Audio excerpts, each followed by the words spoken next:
Rahim. We are starting our question answer session. As you have heard, Dr. Israr has covered a vast area bearing both on ontological position of man and epistemological questions. It's a vast area. He has very briefly touched everything, and now it's your time to question him. I hope you will not needle him, because he's not a philosopher. He is a medical practitioner, switched over to spiritual healing, as I said. Yeah. But of course, he is a scholar of Quran. He has studied Quran very intensively, very closely. This is a gathering of multi-religious people, community from different faiths have come here, and we should meet in an ecumenical spirit and try to understand each other's point of view. Let me start by saying what a delight your presentation was, and how clear it was, and how much I appreciated it. And there are so many questions I would like to ask, but I'm very aware that there are others who want to ask questions too. So let me just pick one, and that was I was interested in the way in which you reconciled the story of natural selection and Darwinian evolution, appropriately modified, with the Quranic insights about human anthropology. And what surprised me a little bit is that my impression is the vast majority of Islamic thinkers are very suspicious of the sort of ideological baggage that Darwinian evolution has in the West, and view it therefore with a lot of suspicion, and are often very, very critical of it. But you seem to be quite happy to talk about the fact that certainly the animal human did evolve from, animals, and it was in some point in that process we were given a spirit. And how do you find that do you find you have a lot of sympathy in the Islamic world for these positions, or do you find that you are often criticized for them? Thank you very much. Firstly, please note that I do believe in evolution, but not in Darwinian evolution. Evolution is something else, and the mode through which it has taken place is something else. The struggle for existence and the survival of the fittest and natural selection, and that automatically changes one species to another, this is wrong. At every change of species, we need another kun from God. And this, the mechanism of Darwinian evolution has not been proved, and not very much liked in the biological areas, the academia. So every time we have to have a kun, and that change becomes from Allah subhanahu wa ta'ala. Now actually the damage that Darwinian evolution has done to humanity is because of the focus on the animal being only. Man is not an animal being only. He is a spiritual being also.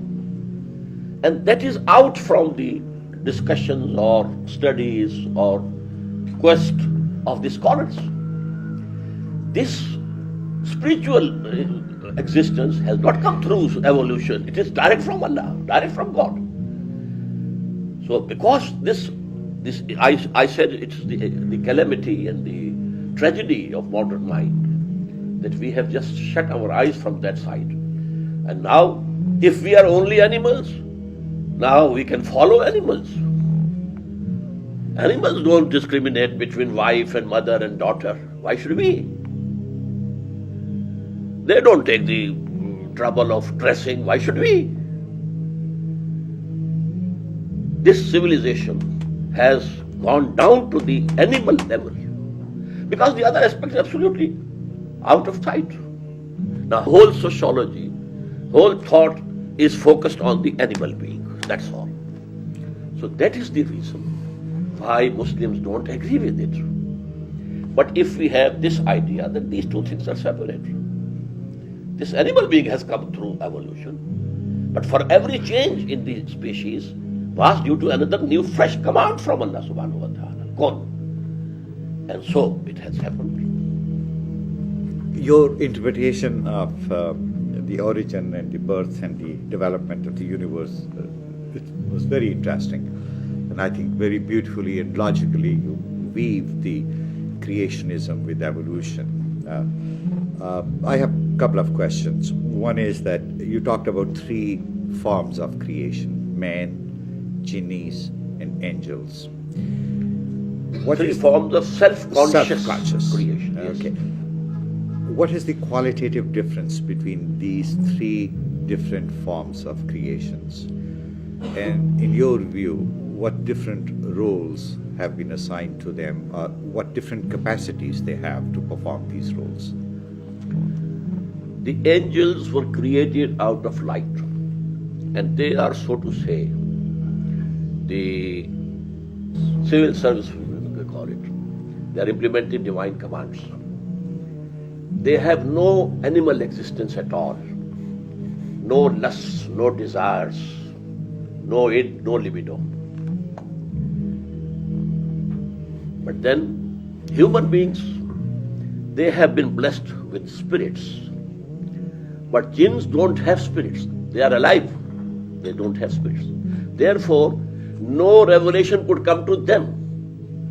Revelation only could come to the human beings because they have that apparatus, that ruh, that spirit within them which receives it. The antenna is there, they don't have it. So, vice student on earth is man. And he is the only creation of God in which both the worlds, the world of Amr and the world of Khalq, they have come together. Jinnis are only Khalq, not Amr. And the angels are Amr, no Khalq. And here, both have met together. The spirits belonging to the world of command and the animal being to the world of creation. I'm trying to relate here in this very interesting and for me very instructive exposition that you have made today, that the thought about the body itself, you I think also in some ways referred to as Qabra, quoting Upanishad, I suppose, in a way that it's a covering, which is, I think, in a way the Sikhism looks at it. The Qabra is, body is quoted, is named Qabra quite often in the Guru Granth Sahib. And Qabra, or the human incarnation, so to say, is the result of your karmas. Karmi ave kapda, nadri mokh dwar. And it is through the grace, nadar, karam of God, that the moksha, emancipation, salvation. Yes, salvation. The door of salvation only opens up through the grace of God. But it is through your karma, through your doings, through your actions in your prior births, that you got this human body. And this human body is then considered as one of the greatest blessings which has been given to you, because it provides you the instrument, the sources of energy, as you said, the thinking, the intellect, the ability to reason, the ability to see, to comprehend, acquire knowledge, gyan, and then try and get closer to God. And the biggest suffering is, where we start or begin, is the suffering from being separated from God, the Atma, the spirit, being separated from God, the process of individuation. And in this process of individuation, the thing that comes up as the main obstacle in our ability to reunite with the eternal spirit is the so-called home, or which, once again, I go fully with you when you say that surah has to be called surah and not a chapter, because home, I think people have tried to translate it into I amness or it or ego, or I was even impressed by the use of word khudi by Allama Iqbal. And that is the big problem, that home dhirag rog hai. Home is the greatest malady. Daru bhi isma hai. Daru, the malady, the remedy, also is in this. Because if there is God's grace, then it will put you on the right path. So what I was trying to figure out and understand is two aspects here. One is that how do we envisage, how do we sort of comprehend the role of the physical human body as such, and the role of our ability to make choices which has been given to us by God, in other words, human will, because that is where home comes in. So if you could elaborate on that for me. I'm thankful to you, brother, because you have given an exposition of your own, which is in consonance with what I have said. You have used the very correct word, instrument. This body is the instrument. Our ego or khudi or spiritual existence is the real existence. But it has to earn good deeds through this body, or it is earning hell for itself through this body. And this is actually like a horse you have to ride. So your khudi should be strong enough to control the horse, or it will throw you down on the ground. So both these things are necessary, and there is, the hadith of the Prophet, Inna li nafsika alayka haqqan. This body, animal body, has also rights upon you. You have to take care of it, everything. But don't think that you are only this body or animal being. Actually, your actual existence is a spiritual existence. What have been the reasons for the decline of the Islamic civilization with the basic characteristics that you have presented in your talk? Maybe you will address that in a later subject. But my main concern here in the question is that your talk includes a number, multiple layers of contradictions. That's to say, there's a contradiction or dualism within man that you talked about. But there's also another kind of contradiction or dualism outside of man, between perhaps different civilizations or philosophies or discourses. And since God is a central figure within the Abrahamic tradition, within Islam, it seems that at the end of the talk you were somewhat pessimistic about human destiny. Now, how come that God becomes absent here, although we are in so much need of God, in the presence of contradiction, civilization contradiction or human contradiction? How come that God does not interfere in order to restore that balance between the two entities that you spoke of? First of all, let me admit that this is global civilization, but it is, as its origin was Europe. It's European civilization which has engulfed the whole of the globe. Regarding the question, God doesn't intervene. He has created this world, bestowed human beings with faculties, and now it is for them to show خَلَقَ الْمَوْتَ وَالْحَيَاةَ لِيَبْلُوَكُمْ أَيُّكُمْ أَحْسَنُ عَمَلًا. Man is being tested over here. What you do? So actually this will happen, but that was not the subject of my talk. Finally, we agree, both Christians and Muslims, kingdom of heaven on earth is going to be established. It will be established. But first of all, we have to return to the basics, because this Western civilization or global civilization you are calling, it has gone deep into our own intellects, our own thinking, our own value structure.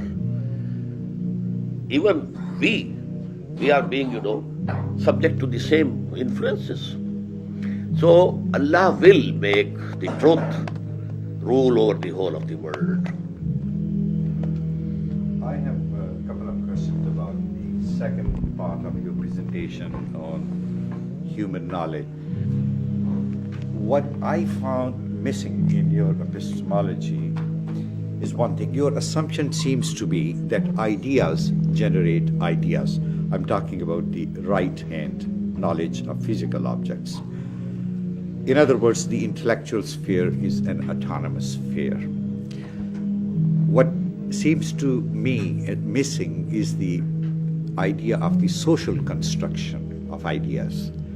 In other words, ideas themselves do not generate subsequent ideas, but philosophy and social science theories are the product of the socio-economic conditions in which they are articulated. Would you accept that position? Yes.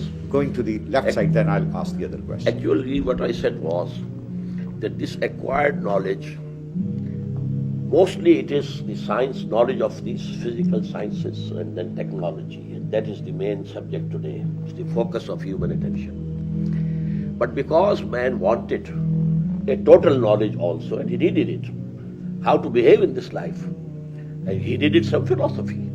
And along with that, I should have added, and I have on that diagram, the social sciences. And you have to generate them, and you have to build them, and then you have to live by them. Yes.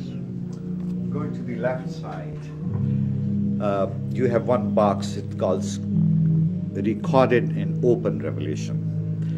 In Islam, I would assume that you mean that open and recorded revelation is contained in the Quran, right? Yes. Would you also include hadith? Hadith In this category, or it's in the second box? Second box, which is, but for the prophets, this is also protected. The dreams that the prophet had were revelation for him. And the inspirations. Because in Surah Shura, we have 3 forms of wahi. مَا كَانَ لِبَشَرٍ أَن يُكَلِّمَهُ اللَّهُ إِلَّا وَحْيًا أَوْ بِوَرَاءِ حِجَابٍ أَوْ يُرْسِلَ رَسُولًا فَيُوحِيَ بِإِذْنِهِ مَا يَشَاءُ. It is not possible for human beings to talk with Allah, except in 3 forms. From behind a curtain, just as Moses had that conversation with Allah on the Tur, and an inspiration directly from Allah, or a wahi coming through the angel.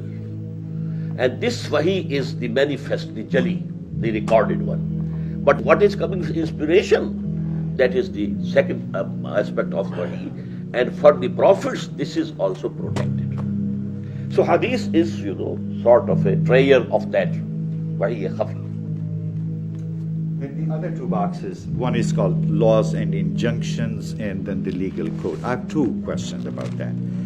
As far as the laws and injunctions are concerned, are they permanent, or on the contrary, they are changeable? Are they time-bound?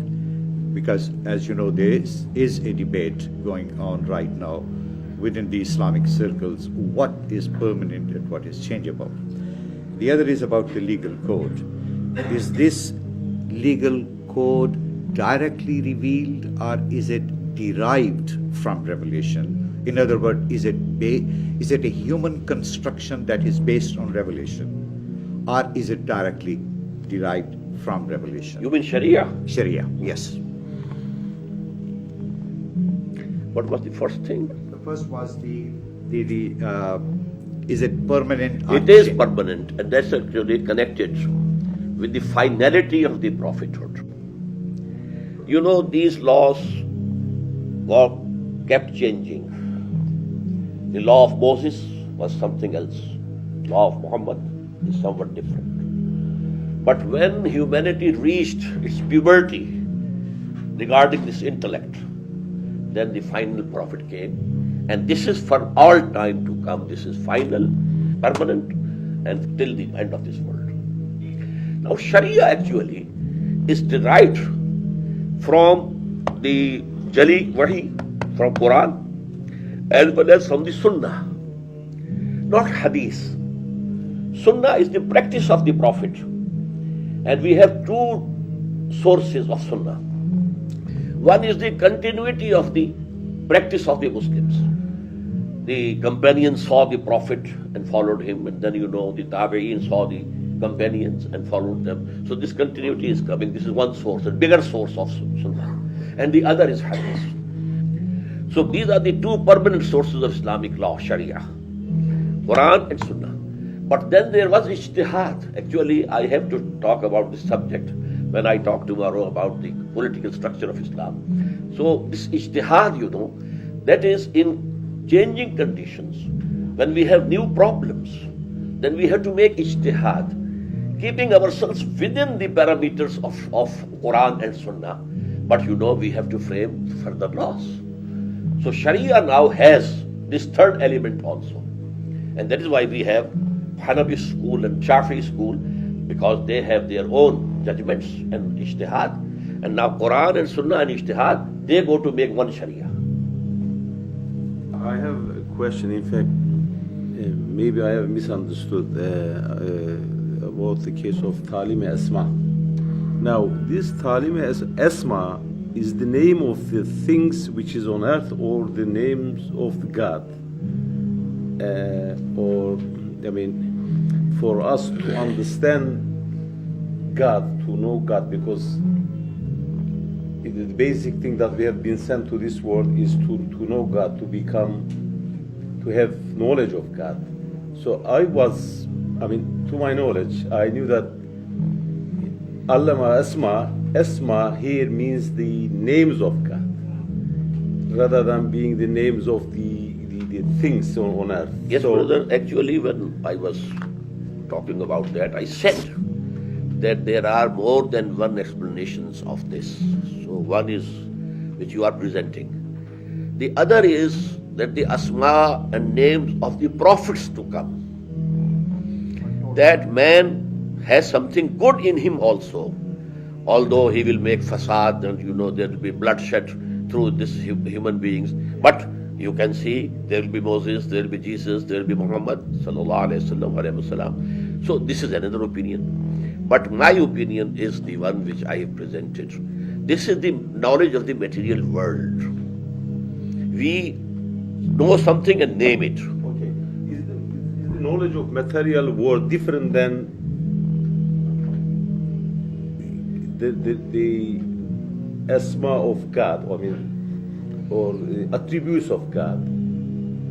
When we think, because God, in fact, creates things, and then we know the things. No, this universe is, because this is connected with the evolution is as well. Is the shadow of only one name, and that is Khaliq, Al-Mubdi', Al-Badi', that's all. But this universe has so many things that we have to know them and we have to name them. Every science has its own terminology. Unless you know that terminology, you can't understand their science. So I think this terminology and names of things. First, I'd like to also thank you for your presentation. Thank you very much. And now I'd like to follow Ibrahim's question and your answer to Ibrahim's question, which I think fits into some of the things that you said. If we, the collective we in this world, if we are going the wrong way, to use collective language, which has been emphasized here, if God is not going to and does not intend to intervene, if indeed, as you also said, we only have, again to use a colloquial language, voices in the wilderness who are advising us the other way, and we therefore cannot be at this point optimistic that the civilization's going the wrong way is going to change, then how can we expect the kingdom of God on earth to come about? When I said God doesn't intervene, I meant from beginning. The beginning has to be from human beings. They have to struggle. God has intervened by sending his prophets, his books, his guidance. That is also intervention. Now it is for the human beings to follow them and to strive to establish the kingdom of heaven on earth, the divine kingdom, the Islamic state. And that is our job. But when we are doing that, Allah will help us, God will help us. So that help will come. But without our own effort and endeavor, it is not going to come. He will not do it for us. We have to start, but then the help will come. But let me just press a little more, if I may. Again, how can we be optimistic given the present condition of the world that you described? How can we be optimistic that in the human struggle things are going to change? And if I go to the Islamic belief that the final prophet has come, well, then how can we be optimistic that we're going to have other prophets who are going to come to help us? We can't even expect that. Yes, no new prophet is to come. But we have a concept in Islam of mujaddids, the revivers. And the Prophet said in every century, Allah will send people who will revive Islam and the basic thoughts of Islam or basic teachings of Islam. These are called mujaddids. And they have been coming in every century. So mujaddids will come. And then the divine help will come. And secondly, although we believe that no new prophet is going to come, but Jesus is to come. He has to come again. We believe, just like the Christian brothers, the second coming of Jesus. And through him, actually, this is going to be a global kingdom of heaven on earth. But it will start from among Muslims. At a critical juncture, when the Antichrist appears, we call him Dajjal, then you know Christ will come himself. He will descend. This is our belief.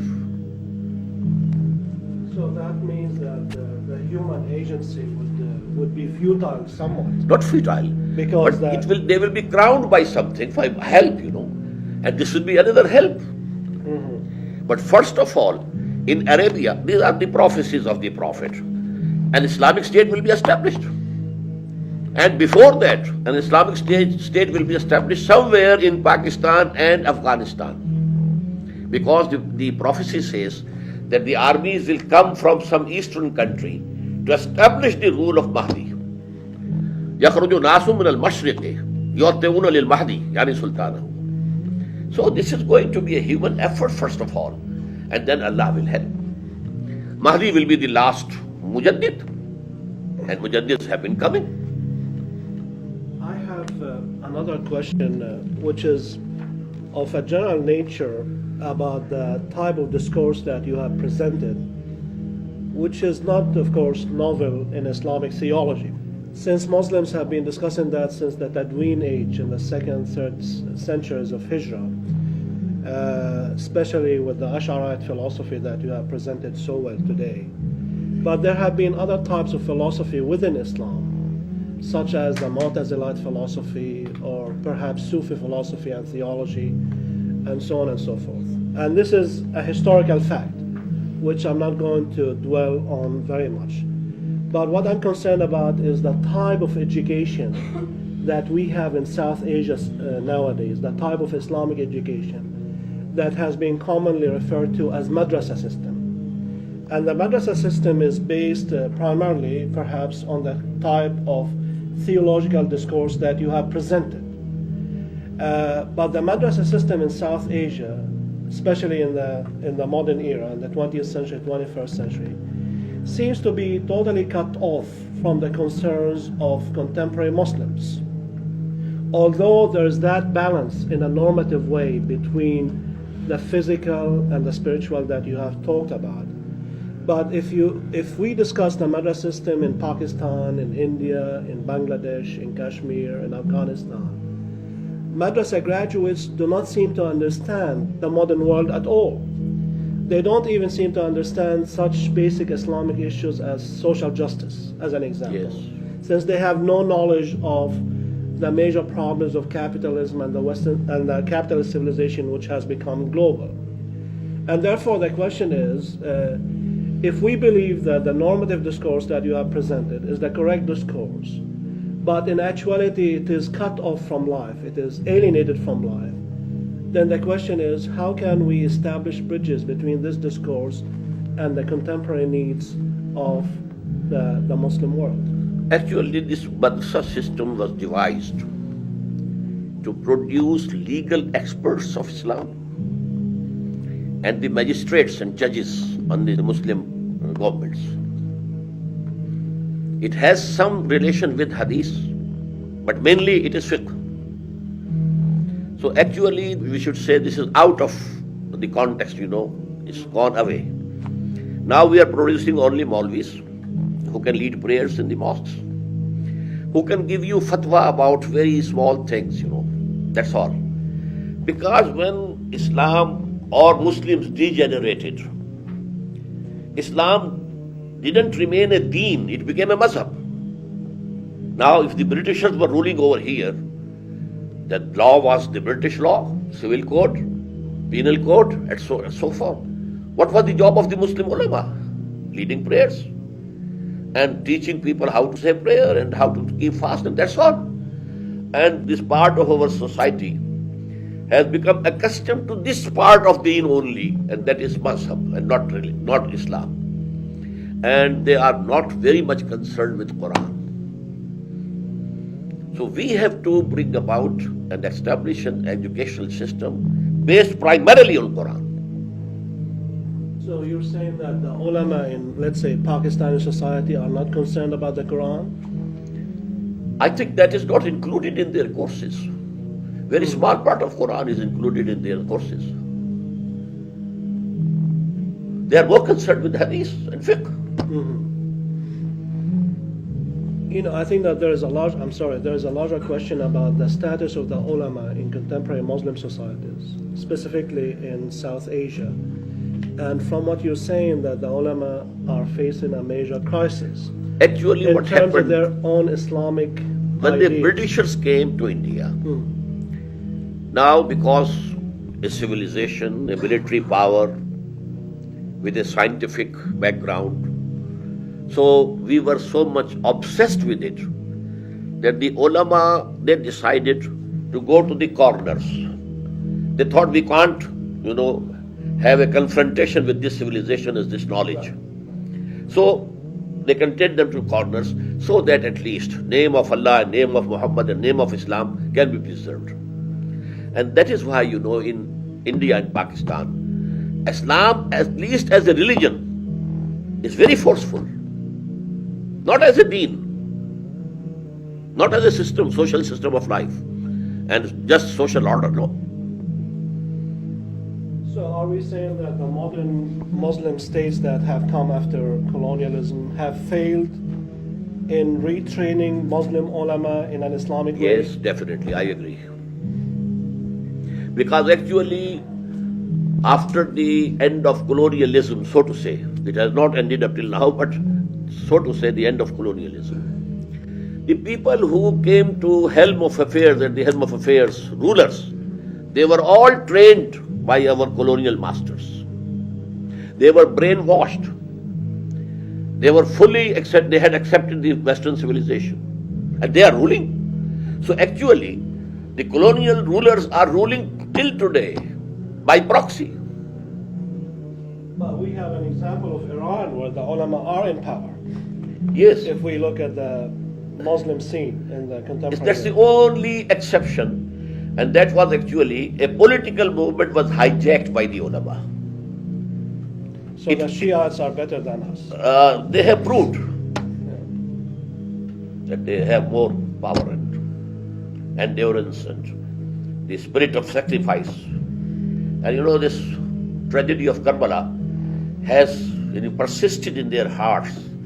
So this, to lay down, the virtue of laying down your life, it is within their bones.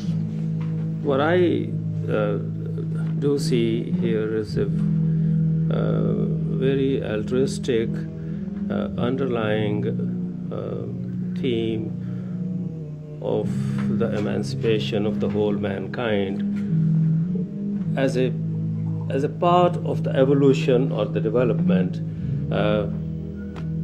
through the development of the individuals.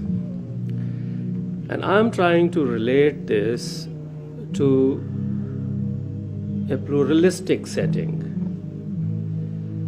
And I'm wondering that how would we conceptualize or envisage such a process taking place?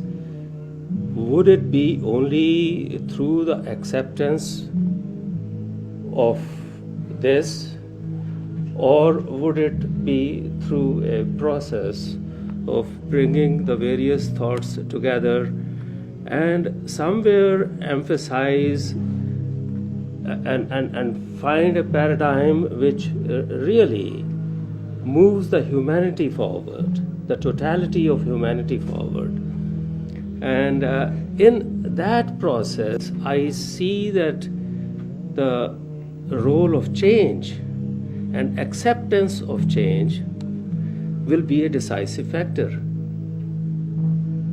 Now, how do we relate this entire concept in its more global setting and possibly the global future? Because I mean, if you look at the demographics, I think there is a considerable amount of problem inherent in the whole kingdom of God emerging. Yes, Brother Nidmal, truth is one, and the true deen is one, and we have to propagate it. But for that purpose, we have to emphasize not the dogma or the creed, but the system of social justice, which is the need of all humanity. For 300 years or 400 years, humanity is in search of some just social order. From kingship, and these lords and barons and etc., there was French Revolution. But it culminated into capitalism. So there was another revolution, Bolshevik Revolution. It has failed because it was not divine guided, the straight path. In reaction you go to other extreme. So that was extremist.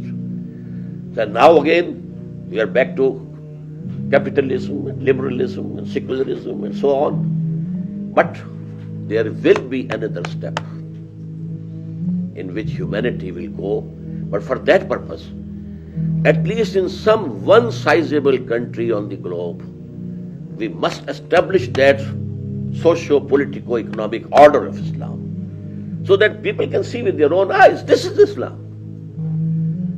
What we have been fighting against was something else. This is Islam. So that is the answer to all the questions humanity is facing today. And that is why now America, when they say we are not against Islam, they are saying true. They accept Islam as a mazhab, as a religion. And it comprises of three parts. Some creed, or dogma, beliefs, some forms of worship, some social customs, what to do with the dead body and how to solemnize the marriage and how to celebrate the birth of a new baby, etc., etc. Well, you can have any belief. You can come to America, buy a synagogue, turn it into a mosque. You can come to America, buy a church and turn it into a synagogue. We have no objection.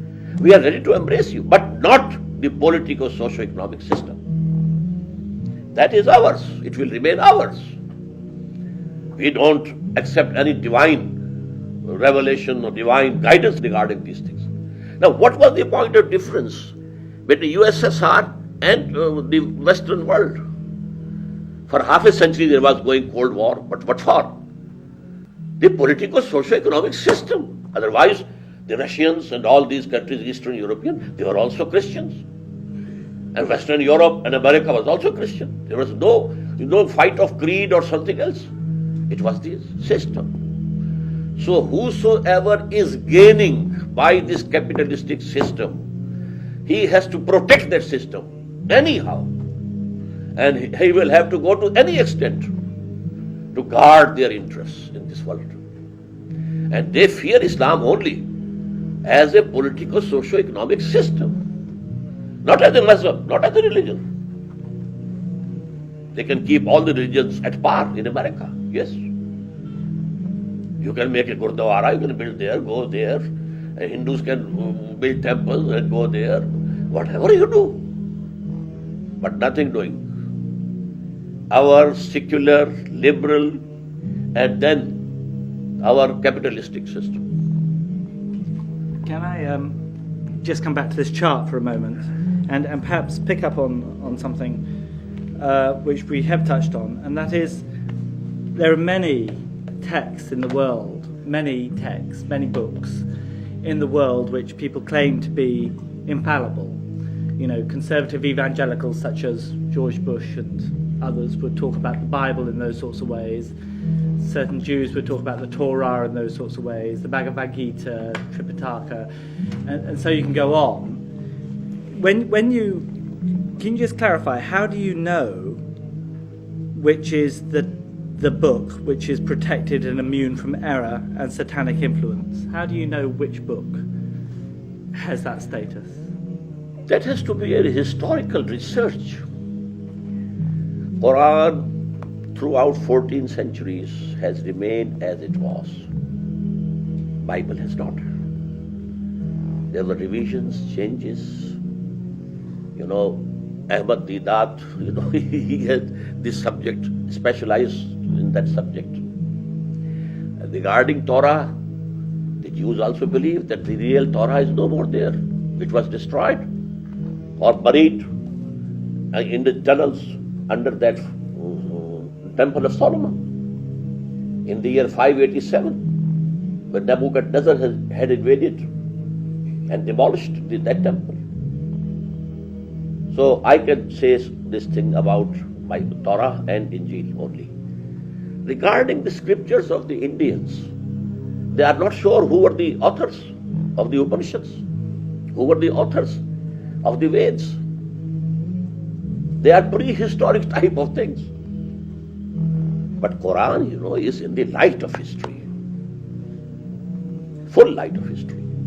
One other question about this chart, and that is, do you have any sympathy? There are some in Europe who argue that the rise of science, the rise of scientific learning, needed to emerge from a theistic and religious framework, because of course it's the assumption of faith that the world is ordered, which makes it possible for people to investigate it. So do you have any sympathy that actually you need religion to create the possibility of science? I think this hypothesis is historically wrong.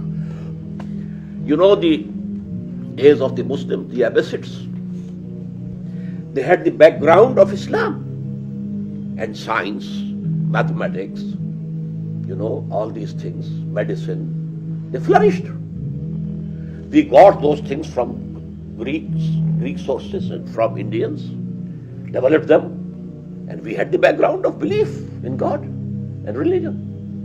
And we transferred it to Europe through the universities of Cordova and Granada and Toledo. But because, you know, the rule of Pope in those days in Europe, which had prohibited science and philosophy both, that had created an anti-religious sentiment among the masses. So when science started developing, it had that anti-religious color in it. That is the real cause. At superficial level, there seems to be a contradiction between science and religion. But I think what you were saying was that there is a continuity. The fundamental, foundational, philosophical assumption of science is that life in the universe has an order. And this is a religious truth. So science built on that metaphysical idea and tried to find out the nature of order in the universe.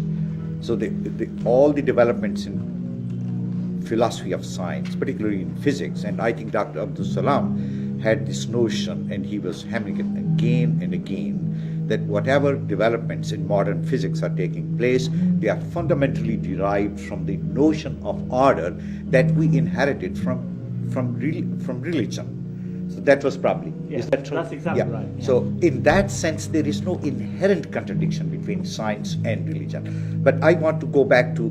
But I never said Sure. there is contradiction. These are two things side by side. I never said there is contradiction. There's a difference between saying side by side and saying that Yes, same. it's built on that. There is a continuity. There is a qualitative linkage between the two. No, but only one truth, that there is order in this universe, doesn't go to make its religion. The belief in one God, creator, that is the basis of it. And he is the guider to the right path. That's why modern physics is going to the idea of trying to find a unified principle in the universe. Anyway, I want to go back to this whole, to the chart. That is the framework which is very lucidly articulated, and I really compliment you on that. My question is, you divide the human knowledge, what you call religious truth, into two categories: protected, which is immune from human error, that you describe as revelation, prophetic knowledge that we receive from the prophets. And the other is the knowledge that we gain from intuition, dreams, illuminations, and ESP. And also, going to the right side of this chart, from knowledge from reason. My question is it possible to come up with a set of ideas independent from guidance from revelation that is capable of guiding us to the truth?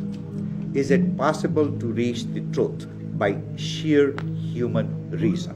One. Secondly, is it also, when we say that the whole idea is to find the religious truth, is it possible to find this truth through several paths? For example, the whole idea of interfaith religious dialogue that is taking place in the West is that the fundamental religious reality is the same.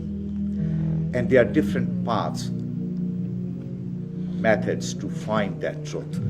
I'm not saying that it will not be subject to error, but I just want you to entertain the possibility, just the possibility, of that there are certain other ways to find the truth, independent of prophetic guidance.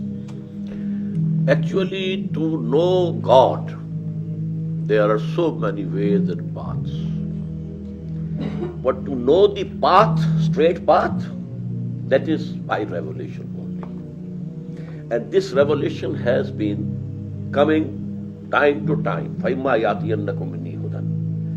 And according to the mental or intellectual development of humanity as a whole, there was a development in that also, till it reached its zenith in the person of Muhammad sallallahu alaihi wasallam. So we have to accept for the right path this revelation which has been given by Allah for the humanity, all of humanity, for all time to come. As you know, that Quran says, وَمَا أَرْسَلْنَاكَ إِلَّا كَافَّةً لِلنَّاسِ بَشِيرًا وَنَذِيرًا.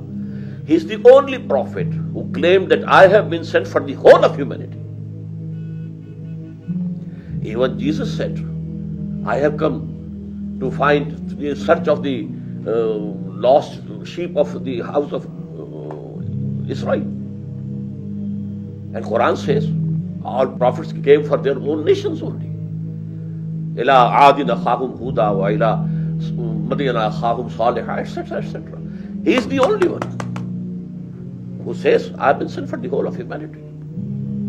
So you do not that I can live a moral life on the basis of secular ethics? Yes, you can live. It will be basic human morality. Basic human morality. To speak the truth, not to deceive anyone, not to rob, not to steal. These are things which Quran says they have been imbued in human nature. Alhamaha fujuraha wa taqwaha. This nafs, it has been imbued with this. But the path, straight path, what to do, what not to do, that is something else. That comes from the prophethood. What would you say is the hope for us Christians and Jews in your view of the future? The final shape of humanity is going to be Islam. When Jesus Christ comes, He will say, I was not crucified. This crucifixion is a fiction. And I had told you that the law of Moses will remain. So Christianity and Islam, they will merge together into one religion under the leadership of Jesus. Because according to the Quranic philosophy, whenever a messenger was sent to any community, if that community as a whole rejected him, it was annihilated. This happened to the people of Noah. This happened to the cities of Sodom and Gomorrah. And this happened to the people of Ad. They are not mentioned in Bible, but in Quran. They were ancient Arabian nations. Samud, to the people of Shu'aib. Then, Pharaoh and his armies were drowned because they didn't accept Moses as their prophet. Jesus came as the messenger for Jews. And Jews as a whole didn't accept him. But Judaism does contain the idea of the Messiah is Judaic. So Judaism, in a theological sense, does not deny the phenomenon of the Messiah. And throughout history, and I'm talking about modern history, there have been a number of messiahs who have claimed that position. And one major one in the Ottoman Empire in the 17th century was, I forget his name now, Shabbatai bin Zvi. Shabbatai bin Zvi in the 17th century claimed that he was the Messiah on the basis of Jewish foundational ideas. So I don't see your point, because in Judaism, the idea of the Messiah is not absent at all. No, it is there. It is still there. But that Messiah come to them. They didn't accept him. Jesus. So yes, Jesus, that was the Messiah. And he claimed, I am the Messiah. Right. But they didn't accept. So the seat is vacant until now. So they are waiting for their Messiah.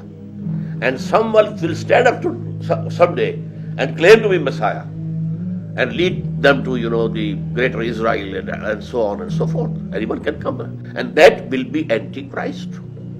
I think also we are too far away from the basic subject. Now, you said that we have two forms of knowledge. We have? Two forms of knowledge. Yes. Okay? But what about the source of knowledge for Islam? I mean, what sources that Islam accepts that true knowledge comes to us? Both knowledges are true. No, I mean, this is the knowledge of this universe. And universe is the creation of God. so is one source. And that is why all the physical phenomena are referred to in Quran, ayat of Allah. They are the signs of Allah. Yeah. So actually, Quran to us is the word of God. And this universe is the work of God. And there's no contradiction between the two. So they are same. Yes. In one sense. One is coming from Kalam, the other one is coming from... Because I said, Allama Adamul Asma Kullaha from God. So this all scientific advancement is from God. Okay, we are now again to the subject.